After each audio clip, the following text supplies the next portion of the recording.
안녕하세요. 오늘도 사연살롱을 찾아주셔서 감사합니다. 은혜 갚은 까치 이야기 다들 아시죠? 최근에 저희 집에 은혜 갚은 까치가 찾아들었어요. 진짜 까치는 아니고 정확히는 시동생이에요. 시동생은 제 남편의 배다른 동생인데 남편과는 친동생들보다도 더 가까운 사이였어요. 나이 차이가 많이 나서 그런지 마치 아빠와 아들 같은 사이였죠. 시동생은 태생 때문에 시댁에서 눈칫밥을 먹고 자랐는데 그런 시동생을 감싸준 유일한 사람이 바로 제 남편이었어요. 사람들은 흔히들 머리 검은 짐승은 돌보는 게 아니다 라고 하지만 그건 어디까지나 제 시동생과는 거리가 먼 이야기 같아요. 남편이 세상을 떠난 지금까지도 시동생은 저와 제 딸의 든든한 바람막이가 되어주고 있거든요. 그럼 지금부터 우리 모녀에게 찾아온 은혜 갚은 까치 이야기를 들려드릴게요. 저는 7년 전에 남편과 사별했어요. 남편과 저는 같은 대학, 같은 과 선후배 사이로 남편이 군복무 이후 제가 다니던 학년으로 복학을 하면서 만났어요. 남편과 저는 학번 차이가 좀 났기 때문에 이전까지는 서로 이름도 들어본 적 없는 사이였어요.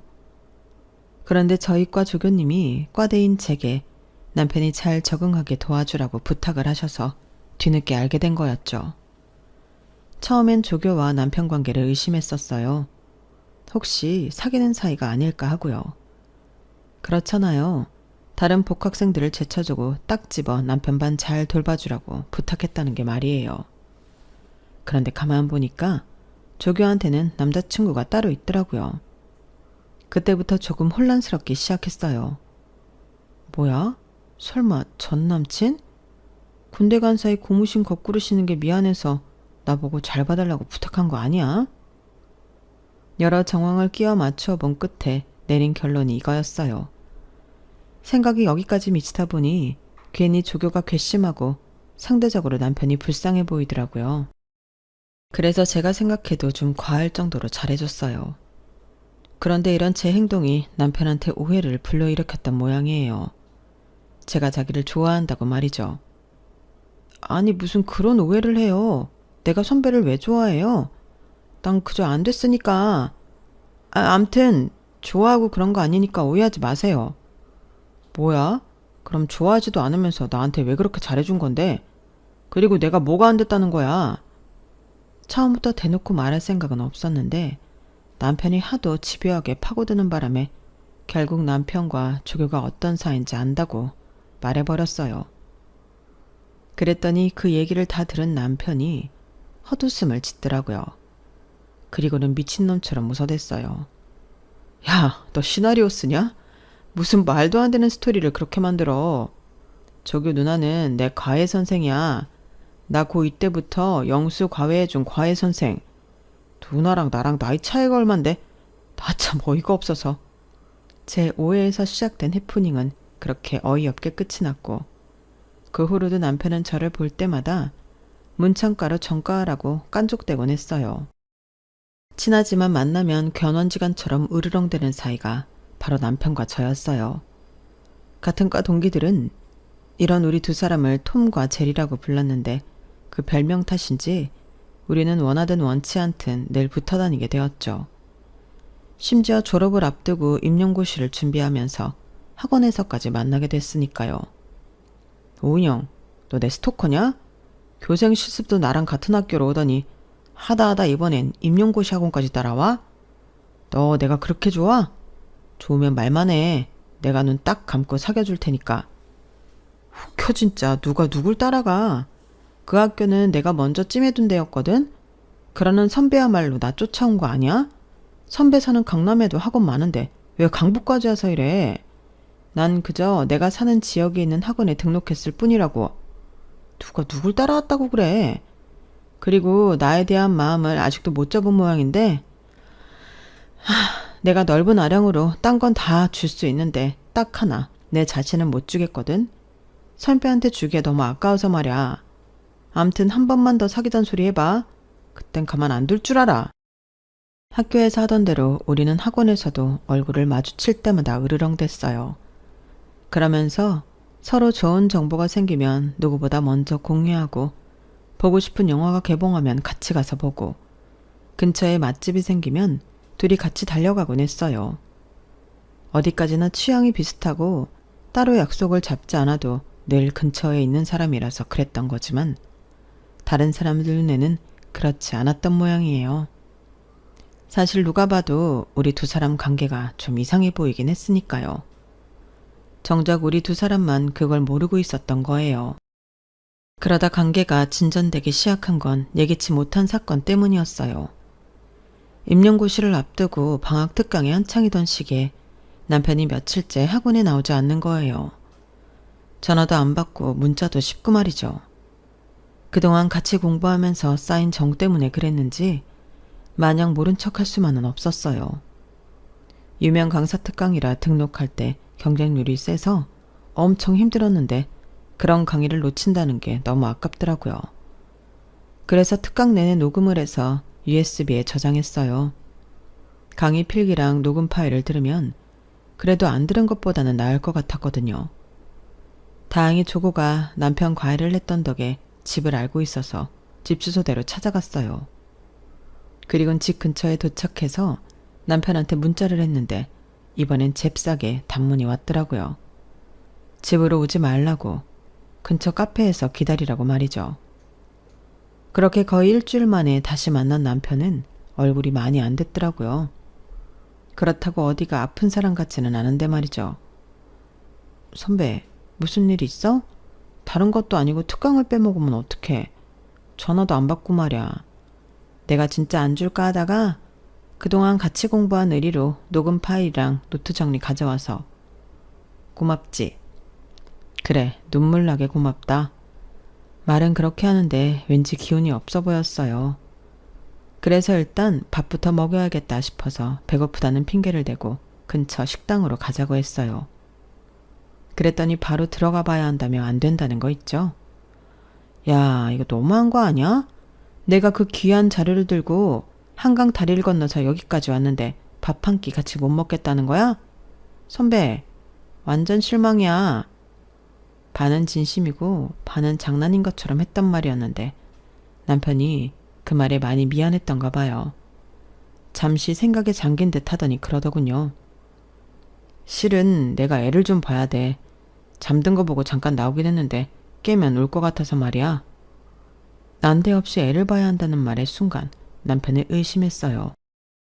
애 딸린 유부남이었던가 하고 말이죠. 그런데 얘기를 들어보니 그건 아니더라고요. 남들한테 말하기 창피한 얘기지만 우리 아빠가 그동안 여자 문제로 엄마를 많이 힘들게 하셨어. 그런데 얼마 전에 7살짜리 남자애를 집에 데리고 오신 거야. 아빠 아들이라고. 오래전에 잠깐 만나다 헤어진 여자라서 그동안 아빠는 애가 있는 것도 몰랐다더라고. 문제는 그분이 결혼을 하게 됐는데 남자 쪽에서 애는 못 키우겠다고 하나 봐. 거기다 내년에 학교에 가야 해서 호적 정리가 필요한 모양이야. 결국 아빠한테 연락했다더라고. 그 바람에 엄마랑 형, 누나 할 거 없이 다들 난리지 뭐. 당장 그 여자한테 애를 보내라고. 엄마는 애를 시설에다 보내라고 난리신데 어떻게 그러니? 애는 겁을 먹어서 하루 종일 울기만 하지. 형이랑 누나는 시끄럽게 온다고 난리치지. 할 수 없이 내가 방에서 데리고 있는데 애가 나한테 딱 달라붙어서 떨어질 생각을 안 해. 지도 않은 거지. 이 집에서 자기한테 위협적이지 않은 사람이 나밖에 없다는 걸. 시험이 코앞인데 나도 정말 미치겠다. 막장 드라마에서나 나올 법한 스토리에 입이 떡 벌어졌어요. 그러면서도 한편으로 남편이 달리 보이더라고요. 내가 남편 입장이라면 아빠의 내연녀 자식을 감싸기 힘들 것 같았거든요. 차라리 애를 데리고 학원에 놓으면 되겠네. 7살이면 말귀는 알아들을 거 아니야? 선배가 수업 들어갈 땐 내가 데리고 있으면 되니까 학원에 데리고 와. 애도 집에 있는 것보다 잠깐이라도 밖에 나와 있는 게 나을 수 있어. 남편은 저한테 미안해서 어떻게 그러냐고 거절을 했지만 저도 이번엔 순순히 물러나지 않았어요. 그랬더니 남편도 더는 사양 않고 알겠다고 하더군요. 이제 와서 말이지만 저도 제가 그때 왜 그렇게 완강하게 나갔었는지 모르겠어요. 따지고 보면 남편은 제 경쟁자기도 한데 말이에요. 그래도 수년간 같이 공부한 동지애도 있었고 엄마를 떠나 낯선 집에서 눈칫밥을 먹게 된 어린 시동생이 불쌍했던 탓도 있었던 것 같아요. 남편을 따라 나오게 된 시동생은 처음엔 경계의 눈빛으로 저를 봤지만 며칠 지나고부터는 제게 말도 걸고 제 장난에 잘 웃기도 했어요. 이 어린 게 무슨 죄라고 온 가족의 미움을 받고 사나 제가 다 마음이 짠하더라고요. 그런 마음이 전해졌는지 시동생은 남편보다 저를 더 따르게 되었어요. 그러는 사이 방학은 끝나서 또 다른 고민에 빠지게 되었죠.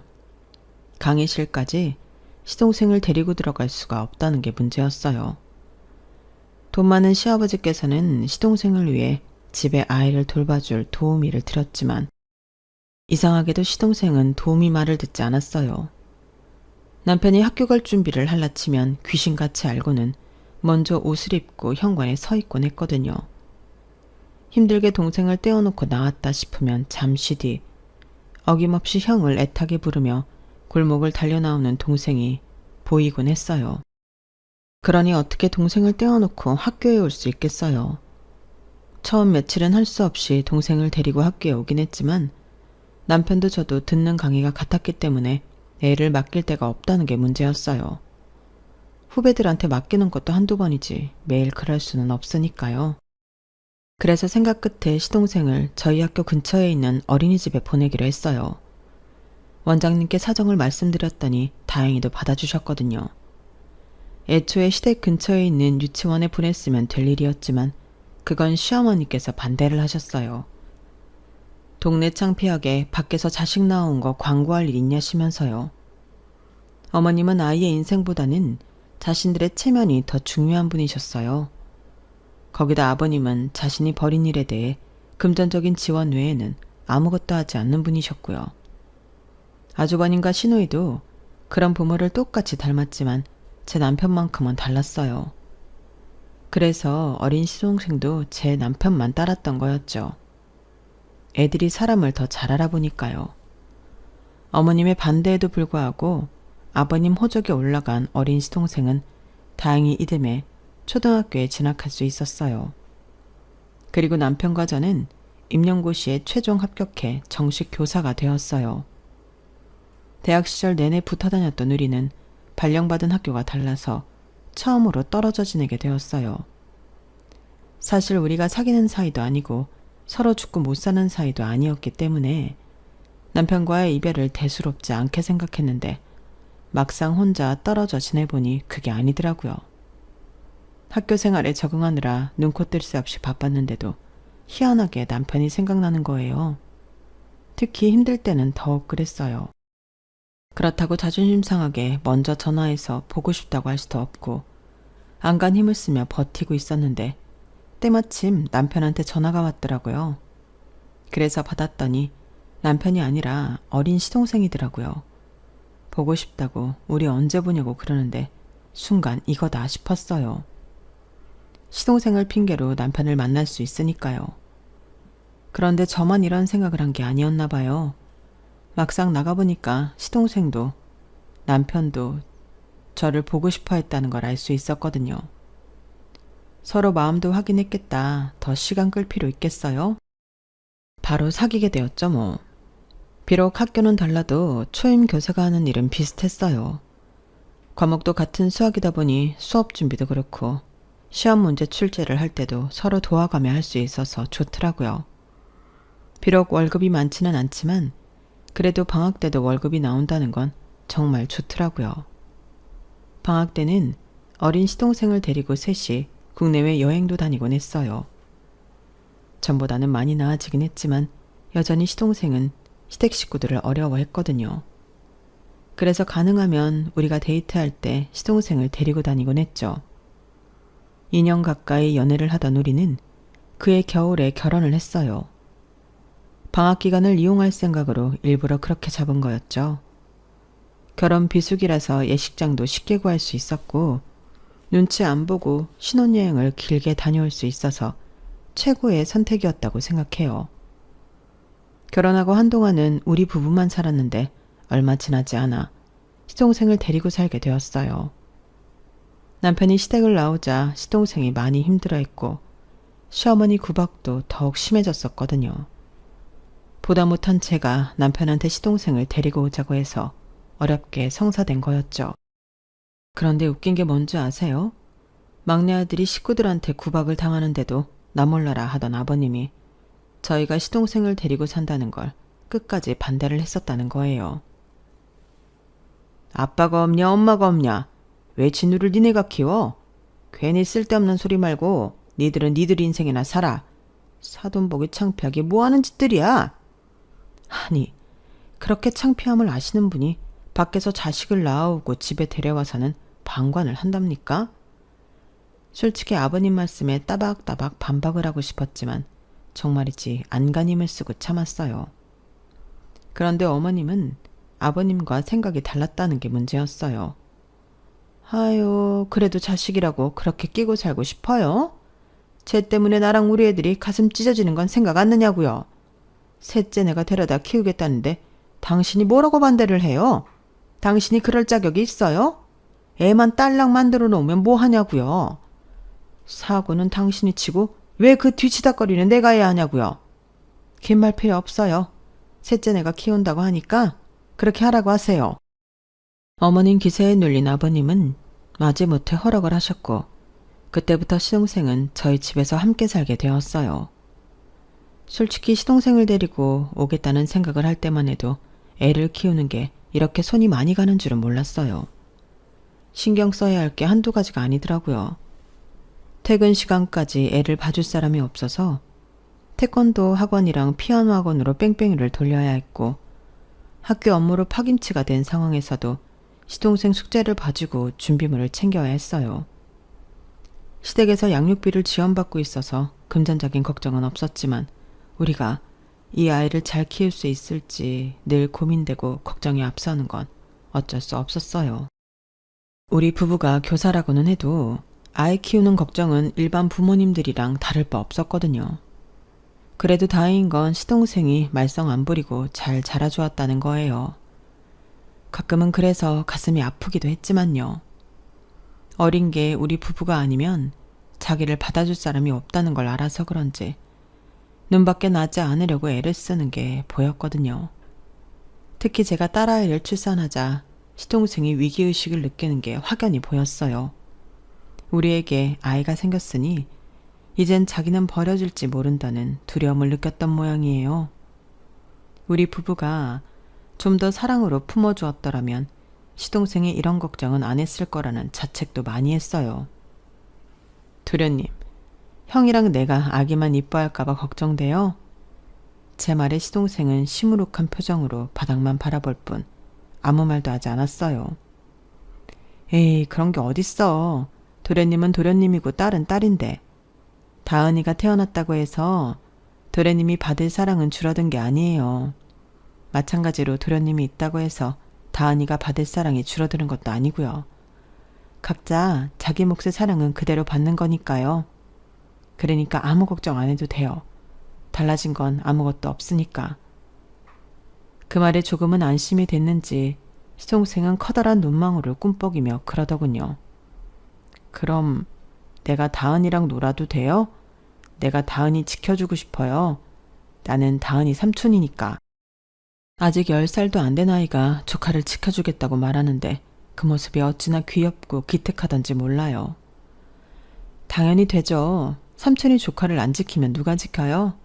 혹시라도 형이나 내가 잘못되면 우리 도련님이 우리 다은이 보호자가 돼줘야 해요. 알았죠? 그 말에 어린 시동생은 마치 일생일대의 임무를 부여받은 장군처럼 진지한 표정으로 고개를 끄덕였어요.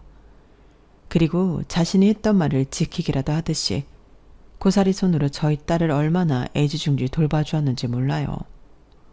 딸아이도 어린 삼촌을 잘 따랐기 때문에 주변에서는 사이 좋은 남매라고 생각했어요. 우리 집에서는 말도 잘하고 활달한 시동생이었지만 시댁에 갈 때면 마치 도살장에 끌려가는 소처럼 침울해하곤 했어요. 세월이 흘렀어도 여전히 어머님한테 시동생은 남편의 부정을 일깨워주는 증거였으니까요. 더불어 아주버님과 시노이한테는 먼 훗날 유산을 나눠 가져야 할 불청객일 뿐이었고요. 그렇게 시동생은 시간이 흘러도 좀처럼 시댁에 융화되지 못했어요. 그렇게 고등학생이 되었는데 느닷없이 시동생 친모가 찾아온 거예요. 주말이라 모처럼 늦잠을 자고 있었는데 시어머니께서 전화를 하셨더라고요. 시동생을 데리고 당장 본가로 오라고요. 명절에도 시동생 데리고 오라는 말은 안 하시는 분이 갑자기 콕 집어 시동생을 데리고 오라 하시니 왠지 불길하긴 했지만 어쩌겠어요. 오라시니 가야죠. 그렇게 온 가족이 시댁으로 향했는데 거기에 시동생 친모가 와 있더라고요. 어머님은 시동생 친모를 조롱하듯 그러셨어요. 지 새끼 버릴 땐 언제고 이제 와 데려가겠다니 어쩜 하는 집도 일이 천박한지 원. 자식이 아니라 물건으로 하는 거지. 예, 네 엄마가 너 데려간다니까 더 이상 내 아들 며느리 힘들게 말고 얼른 따라가거라. 이럴 거 왜 온 집안에 분란을 일으키고 그 난리를 친 건지. 아들까지 버리려고 했던 결혼이었지만 결과는 그리 좋지 않았나 봐요. 남편과 이혼을 하고 아들을 데려가겠다고 온 걸 보면 말이죠. 그런데 알턴 일을 빼내듯 시원한 표정으로 시동생 데려가라고 소리치는 시어머니와 달리 아버님은 제 남편은 반대를 하고 나셨어요. 아버님은 자기 자식이니 그렇다 쳐도 제 남편이 그럴 줄 몰랐기에 시댁 식구들은 황당한 표정이었죠. 엄마라는 사람이 왜 이렇게 경솔해요? 진호가 버리고 싶으면 버리고 데려가고 싶으면 데려갈 수 있는 존재인 줄 알아요? 진호가 그동안 어떻게 살았는지 알기나 해요? 이제 겨우 적응하고 잘 사는 애 또 이렇게 흔들어야 되냐고요. 이혼했으니 데려가겠다고요? 그럼 또다시 남자가 생기면 그때는요. 지는 못 키우겠다고 또 버리지 않을 거란 보장을 어떻게 하냐고요. 못 보내요. 우린 진우 못 보낸다고요. 평소 화도 잘 안 내는 사람이 그날은 어찌나 화를 내던지 몰라요. 저 역시도 남편이 왜 이렇게까지 화를 내는지 모르는 바는 아니지만 그래도 여기서 눈칫밥 먹고 사느니 친모 품에서 사는 게 낫지 않을까 하는 생각도 들었어요. 그런데 그때 시동생이 그러는 거예요. 형, 미안해. 형이랑 형수님이 그동안 날 위해준 것 잘 아는데도 나 엄마랑 살고 싶어. 형, 미안해. 눈물이 그렁그렁한 눈으로 울먹이는 시동생을 보니 남편도 더는 뭐라고 할 수가 없었어요. 지금 이 상황에 누구보다 힘든 건 시동생이라는 걸 알기 때문이었죠. 대신 시동생한테 딱 한마디만 했어요. 진우 너 잘 들어. 형은 이제 너 안 받아줄 거야. 그러니까 아무리 힘든 일이 있어도 네 엄마 옆에서 살아. 다신 돌아올 생각 말고. 알았어? 남편의 그 말은 분명 차갑게 그지없었지만 이상하게도 제 귀에는 세상 무엇보다 따뜻한 이별의 인사 같았어요. 동생이 행복하길 바라는 형의 마음이 느껴졌거든요. 결국 그날 시동생은 친모를 따라갔고 남편은 그 후로 시동생에 대한 얘기는 한마디도 꺼내지 않았어요. 매정하다 싶을 정도로 말이죠. 비록 우리 부부의 품을 떠나긴 했지만 시동생은 가끔씩 제게 메일을 보내곤 했어요. 새로 전학 간 학교에서 친구를 사귀었다거나 대학 진학을 앞두고 진로 고민에 대한 푸념이라든가 비록 몸은 떠났지만 여전히 우리 집을 그리워하는 것 같았어요. 그럼에도 불구하고 다시 돌아오겠다는 말은 없었어요. 어떻게든 그곳에서 잘 버텨보려는 것 같다는 느낌이 강했거든요. 시동생한테 메일이 올 때마다 남편한테 얘기를 전해주려 했지만 남편은 한사코 들으려 하지 않았어요. 이제 자기랑은 상관없는 사이라면서 선을 긋더라고요. 그런 남편을 보며 그간의 정을 어떻게 모자르듯 하루아침에 잘할 수 있나 싶어 참 매정한 사람이라 생각했는데 수년이 흐른 뒤에야 남편의 진심을 알게 됐지 뭐예요. 그것도 하필 남편의 장례식장에서 말이에요. 평소 지병도 없고 술이나 담배도 안 하는 사람이라서 남편이 이렇게 빨리 세상을 떠나게 될 줄은 몰랐어요. 평소처럼 퇴근해서 저녁까지 잘 먹고 씻겠다며 욕실에 들어간 사람이 1시간이 넘도록 나오지 않더라고요. 물소리는 계속 나는데 말이죠. 그래서 욕실 문을 열고 들어가 봤더니 글쎄 정신을 잃고 바닥에 쓰러져 있더라고요. 그 상황이 너무 당황스럽고 겁이 나서 무작정 119에 신고부터 했어요. 구급차가 오기까지 그 짧은 시간 동안 무슨 정신으로 남편 곁을 지켰는지 기억도 안 나요. 딸아이는 옆에서 울고 그 와중에도 저는 벌거벗은 남편한테 옷을 입혔던 기억뿐이에요. 사람들 앞에 남편의 알몸을 내보이면 안 된다는 생각해서 그랬던 것 같아요.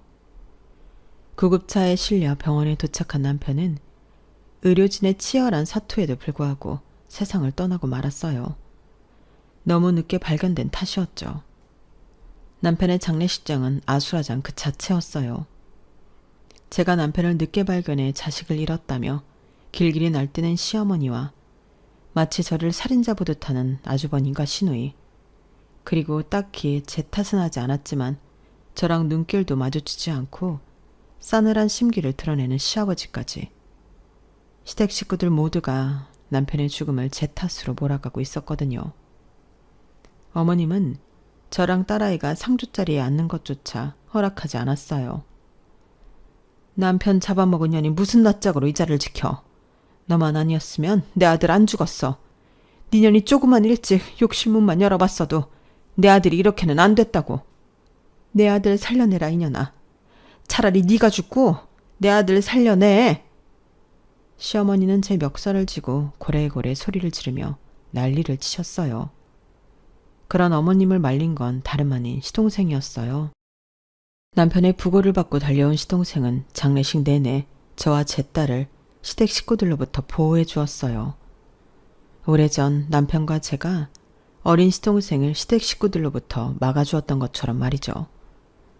조문객도 돌아가고 시댁 식구들도 다들 방에 들어가 잠든 사이 그제야 남편 영정 앞에 앉을 수 있었던 제게 시동생이 그러더군요.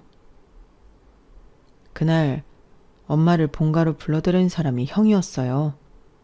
나중에 엄마가 그러는데 엄마가 이혼했다는 소식을 듣고 저랑 같이 살게 해주려고 형이 일부러 가족들 앞에서 화를 내면서 연기를 했다더라고요. 그래야 큰어머니가 더 저를 보내려고 안달을 할 거고, 그러면 아버지도 더는 저를 붙잡을 수 없을 테니까요. 대학교 입학식 때 형이 찾아왔었어요. 비록 먼 발치에서 바라보다 가셨지만요. 형수님, 제가 아직은 힘이 없지만 형 대신 형수님이랑 다은이는 제가 꼭 지켜드릴게요. 그날 시동생은 아직 30도 안 된 앳된 청년의 모습이었지만 그 누구보다 저를 안심시켜 주었어요. 그 후로도 시동생은 수시로 저희 집에 드나들며 집안 곳곳에 남자 손이 필요한 부분을 남편 대신 처리해 주었어요. 남편이 죽고 저희 집과 연을 끊은 시댁 식구들은 그런 사실을 몰랐겠지만요. 남편이 세상을 떠나고 6번째 기일을 지내는 사이 시동생은 결혼을 했어요. 동서는 저와 나이 차이는 많이 났지만 워낙 부침성이 있고 착해서 금세 친동생처럼 허물없이 지낼 수 있었어요. 처음에 시동생이 결혼할 사람이라고 집에 데려왔을 때 변호사라는 직업을 듣고는 콧대도 높고 자기 잘난 맛에 사는 사람이 아닐까 걱정했는데 막상 어울려보니 소탈하고 인간적인 사람이더라고요. 알고 보니 저 소득층을 위해 무료 변호도 해주고 시설의 봉사활동도 정기적으로 하고 있더라고요. 변호사가 된 것도 가난한 사람들한테 힘이 돼주고 싶어였다고 하니 말 다 했죠. 실은 저희 아빠가 오래전에 누명을 쓴 적이 있어요. 다른 사람도 아니고 어릴 때부터 한 동네에서 나고 자란 친구인데요. 아빠는 친구와 함께 친구 부친이 하는 회사에서 일을 하셨었는데 아들 친구라는 명목하에 주말에도 집에 불러서 정원 관리부터 허드렛 일까지 다 시키셨어요. 친구 아버지기도 해서 불평 한 번 없이 다 해드렸는데 결국엔 뒤통수를 맞았지 뭐예요. 친구가 몰래 회사 돈을 빼돌리고 있는 걸 저희 아빠가 알게 됐는데 그걸 저희 아빠가 한 짓으로 둔갑시켜버리더라고요. 누명을 씌운 것도 모자라 변호사를 앞세워 소송까지 거는 바람에 아빠는 실형을 살게 되셨어요. 그때 저는 중학생이었는데 그걸 보면서 결심을 했죠. 내가 변호사가 돼서 억울한데 돈이 없어서 제대로 법정 싸움을 하지 못하는 사람들을 도와야겠다고요. 얘기를 듣고 나니 왜 시동생이 동서와의 결혼을 생각하게 됐는지 알 것도 같았어요. 시동생 부부는 나고 자란 환경은 달라도 어딘가 모르게 닮은 구석이 있었거든요. 그래서 저도 동서한테 금방 마음을 열게 됐는지도 모르겠네요. 남편이 세상을 떠나고 연락조차 없었던 시댁 식구들을 다시 보게 된 건 시동생 결혼식 때였어요. 시누이가 아버님을 모시고 결혼식장에 왔더라고요. 모시고 왔다고는 하지만 자세히 보면 감시하러 온 것 같았어요. 모르긴 해도 시어머니께서 보내신 거겠죠. 혼주석에 앉아있는 시동생의 치모와 아버님이 따로 대화라도 나누지 않을까 예의주시하는 모습이었어요. 결국 아버님은 별다른 대화도 하지 못한 채 식이 끝나자마자 시누이와 함께 돌아가셨어요. 식사라도 하고 가시라고 했지만 피곤하다시면서 가신다고요. 못 뵌 사이 많이 늙기도 하셨고 몸이 안 좋으신지 시누이 부축을 받아야 거동이 가능하신 것 같긴 했어요. 그날 아버님 몸 상태를 보고 걱정이 되긴 했는데 결국 그 모습이 마지막이 될 줄 누가 알았겠어요. 이듬해 가을이었는데 하루는 시동생이 갑자기 찾아왔더라고요. 아버님이 돌아가셨다면서 같이 장례식장에 가자고요. 솔직히 시댁 식구들이 저를 반길 리 없었기 때문에 선뜻 마음에 내키진 않았지만 그래도 시동생을 따라 나섰어요. 그리고 결과는 제 예상 그대로더군요. 제가 장례식장에 들어가자마자 시어머니와 아주버님, 시누이까지 득달같이 달려들어 욕설을 퍼부어댔어요. 네 년이 여기가 어디라고 와? 내 아들 잡아먹은 것도 모자라서 주워먹을 게 있다고 여기로 오냐고. 나가. 당장 나가. 그러게나 말이에요. 남편 죽었으면 영 끊어진 건데 뭐하러 여긴 나타나? 큰오빠 뭐해? 저 여자 안 쫓아내고. 진우 저게 더 문제야. 왜 저 여자를 여기까지 데려오냐고. 하여간에 똑같은 것들끼리 몰려다닌다니까? 저를 데리고 왔다는 이유로 시동생까지 욕을 먹자 저도 더는 그 자리에 버티고 설 자신이 없었어요. 그래서 아버님 연전에 목례만 하고는 그대로 장례식장을 빠져나왔어요. 그래도 한때 그 집 며느리로 살았던 사람인데 정말 너무하다는 생각이 들었어요. 내가 뭘 그렇게 잘못했다고 일어나 억울하기도 했고요. 그런데 몇 달이 지난 뒤 그 이유를 알게 됐지 뭐예요. 평생 안 보고 살 것 같았던 시어머니가 제게 전화를 했더라고요. 다짜고짜 화를 내시면서 말이죠. 네가 그날 장례식장에 찾아왔을 때부터 알아봤어야 했어. 얌전한 고양이가 부뚜막에 먼저 올라간다고 어떻게 돈 냄새는 기가 막히게 맡아서는 세상에 변호사까지 고용해 시애미한테 소송을 걸어? 그래, 어디 한번 해봐. 나도 가만히 있진 않을 테니까. 어머님이 밑도 끝도 없이 제게 화를 내시는 통에 무슨 일이냐고 물어볼 수도 없었어요. 그래서 시동생한테 전화해봤더니 형수님한테 형 몫의 유산을 안 주려고 꼼수를 부리길래 제가 와이프한테 부탁해서 유산 상속 유류분 청구 소송을 제기했어요. 형수님이 마땅히 받으셔야 하는 거니까요. 솔직히 남편이 죽고 시댁과는 연락도 끊긴 처지였기 때문에 유산은 기대도 안 했는데 시동생이 알아서 일처리를 해주었더라고요. 얘기를 들어보니 시댁 식구들이 제 남편의 죽음을 제 탓으로 몰고 가 연을 끄는 것도 다 아버님이 돌아가실 때를 대비해 유산을 안 주려고 그랬던 거라고 하더군요. 그러니 10원짜리 동전 하나까지 다 받아내라고요. 솔직히 시동생 부부가 먼저 나서주지 않았다면 소송까지 벌일 생각은 못했을 거예요. 아직 소송 중이라 저희가 얼마나 받을 수 있는지는 모르겠지만 동서의 말에 따르면 금액이 상당할 거라고 했어요. 금액에 상관없이 이번 일로 시동생 부부한테는 너무 고마운 마음뿐이었어요. 요즘 세상에 누가 이런 일에 자기 일처럼 대신 나서 주겠어요? 인간 세상에 은혜 갚은 가치가 있다면 바로 이런 모습이 아닐까 생각합니다. 물론 시댁에서는 머리 검은 짐승은 거두는 게 아니라며 시동생을 집에 들인 걸 후회하고 있을 테지만 말이에요. 정작 이를 키운 건 자식들 탓인데 말이죠. 시댁에서 저를 남편 잡아먹은 년으로 몰지 않았다면 굳이 소송까지 가지도 않았을 거고 남편 몫의 유산을 다 주지 않아도 뭐라고 하지 않았을 테니까요. 이래서 심보를 곱게 써야 한다고 하는 모양입니다. 생각지도 못했던 유산을 받게 되면서 시동생 내외한테 크게 한턱 쏴야겠어요. 동서한테 소송 비용도 후하게 쳐주고 말이죠. 오는 게 있으면 가는 것도 있어야 하니까요. 그게 아무리 가족간이라도 말이에요. 지금까지 제 사연을 들어주셔서 감사합니다. 저와 우리 가족의 앞길 응원해주세요. 여러분도 건강하시고 꽃길만 걸으시고요. 여러분, 사연 댓글에 응원과 현명한 조언 부탁드려요. 좋아요와 구독은 저에게 큰 힘이 됩니다. 오늘도 좋은 일 가득하세요.